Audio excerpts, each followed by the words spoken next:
Hey guys, in this lesson we're going to talk about distinguishing what you say from what they say. This lesson goes along with chapter 5 of They Say, I Say. The main idea here is that if we're writing in They Say, I Say format, if we're responding to other people, if we're entering a conversation, we're going to be intermingling our voices with the voices of other people. So we have to be very clear when we're talking and when somebody else is talking. And to do this, we use voice markers. And we're going to talk a little bit about that in this lesson. But first of all, let's look at an example from Gregory Mancios. Here on page 69, we find this quote.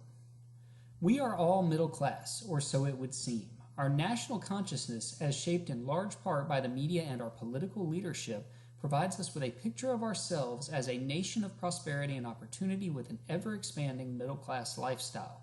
As a result, our class differences are muted and our collective character is homogenized. Yet class divisions are real and arguably the most significant factor in determining both our very being in the world and the nature of the society we live in. Second secret word of the day is taco." So when we start reading, we right off the bat have voice markers to indicate who's talking. "We are all middle class" appears in quotes. So we know immediately that this is somebody else's point of view. Now, it's a very general claim that's not meant to come from any specific person, so we don't have a name associated with it, but the fact that it comes in quotes lets us know that it's a point of view that's different from the author. And we get further confirmation of that by this "or so it would seem." You don't say "or so it would seem" if it's a point of view that you agree with. That's an indication that it's something that you disagree.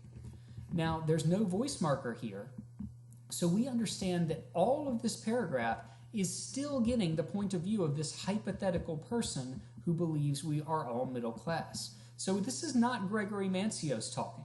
This is Gregory Mancios setting up the "they say," and we get the voice marker to indicate that's what he's doing. In the next paragraph, we see this word "yet."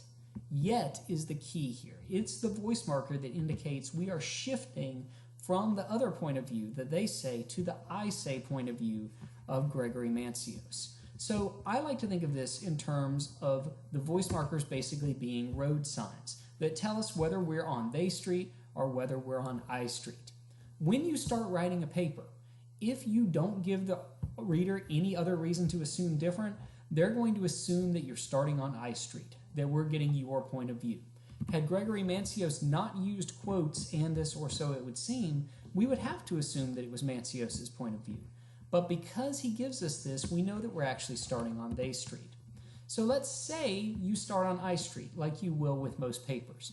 When you're ready to shift over to They Street and show what else someone else is saying, you need to give some sort of a voice marker, according to Joe Smith, or whatever it is that you want to use.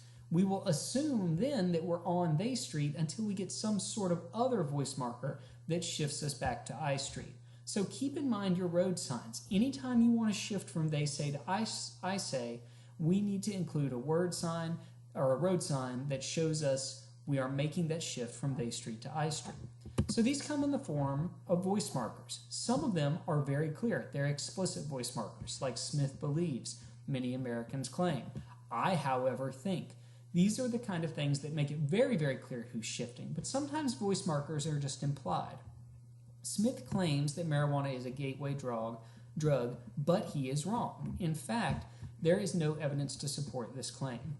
Well, we don't say "I believe," but this shift with "in fact" lets us know that it's you who's saying there is no evidence to support this claim. It's an implied voice marker. Same thing here. I have a problem with what liberals call cultural differences. So we see that he has a problem, we're on I Street, but then we're shifting to liberals, to They Street, with what they call cultural differences. So the voice markers are showing us which street we're on at any given time. Keep these in mind. Use the road signs to guide your reader through the paper so that they're never confused as to whose voice we're getting. Now, when we're thinking about switching to I Street, you're going to feel tempted to use the word "I," and a lot of teachers may have told you you can't do that. Well, I disagree. I think that there are plenty of instances that "I" can be used very effectively. We use "I" all the time when we talk in day-to-day life. The authors of They Say, I Say use "we" because there's multiple authors involved. There's nothing wrong with using I in academic writing as long as, number one, it's used correctly, and number two, it's not made weaker by using I. A lot of times a claim can be stronger if I is not used at all. For example, if we're already on I Street and the reader knows that, there's probably no reason to include that I. The last secret word of the day is salad, third secret word. So for example, if you say something like, I believe, I feel, I think, in my opinion, oftentimes these actually weaken the claim that you're trying to make. So if you say something like, I personally believe that gay marriage should be legal, it sounds like you're saying, oh yeah, have whatever opinion you want, but maybe I think this is how it should go. It would be much stronger if you just made the claim, gay marriage should be legal. Well, as of 2 years ago, it was made legal, so that's part of why you're not arguing about it in your proposal paper. But this claim is much stronger if you just say gay marriage should be legal and if you put that wishy-washy I personally believe in there. If we're already on I Street, there's no reason for you to include the word I. So, to recap, I is fine as long as it's needed and does not weaken your paper.